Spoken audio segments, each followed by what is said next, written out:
শারীরিক অবস্থা নিয়ে কথা বলেছেন।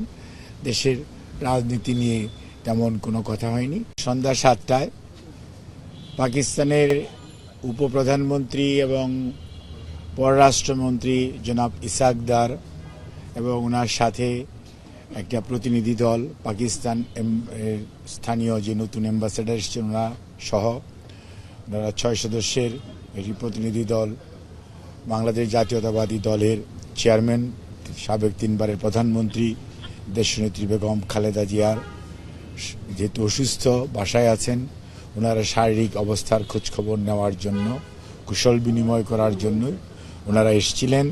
এবং ওনারা পাকিস্তানের প্রেসিডেন্ট আসিফ আলী জারদারি এবং পাকিস্তানের প্রধানমন্ত্রী শাহবাজ শরীফ, সাবেক প্রধানমন্ত্রী নওয়াজ শরীফের পক্ষ থেকে ওনাকে শুভেচ্ছা জানিয়েছেন।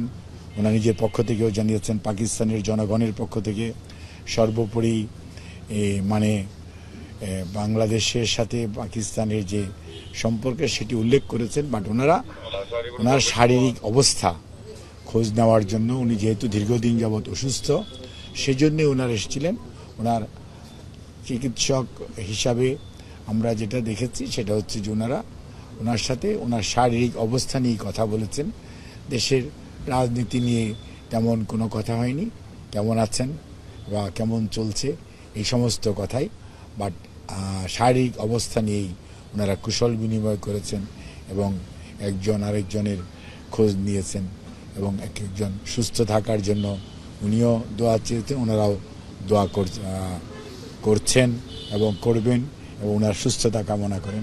দেশনেত্রী বেগম খালেদা জিয়া দীর্ঘদিন যাবত অসুস্থ এবং পাকিস্তানের উপপ্রধানমন্ত্রী এবং অ্যাম্বাসেডার বা অনেক প্রতিনিধি দল এসছে, ওনারা কথা বলেছেন এবং কথা বলার ফাঁকে যে একদম ম্যাডাম হয়তো জিজ্ঞেস করেছে আপনাদের এলাকায় বন্যা কেমন হচ্ছে, আগে তো বন্যা বাংলাদেশেই হতো, এখন আপনাদের এখানেও হচ্ছে, এটা যেমন হয়তো উনি বলেছেন। এরকম কিছু কিছু কমন বিষয়ে কথা বলেছেন।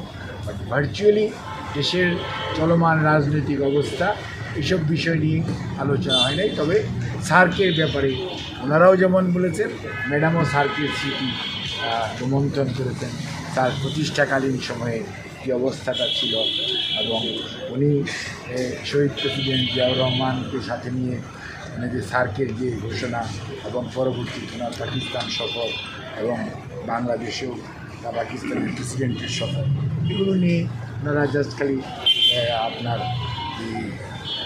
কুশল বিনিময় অথবা খোঁজ নেওয়া অথবা সেটাকে রিক্যাপিচুলেট করা, সেগুলোই হয়েছে।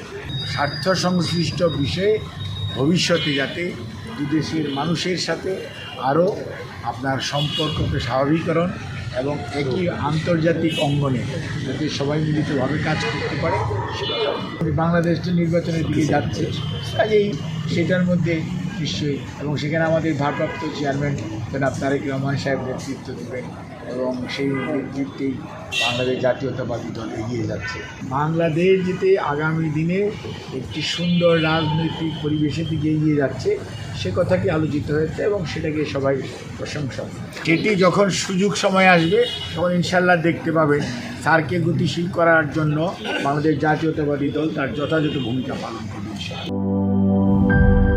শিয়া বাটার ও ভিটামিন ই সমৃদ্ধ লিলি বিউটি সোপ, তারুণ্যময় উজ্জ্বল ত্বকের জন্য। রিমার্ক,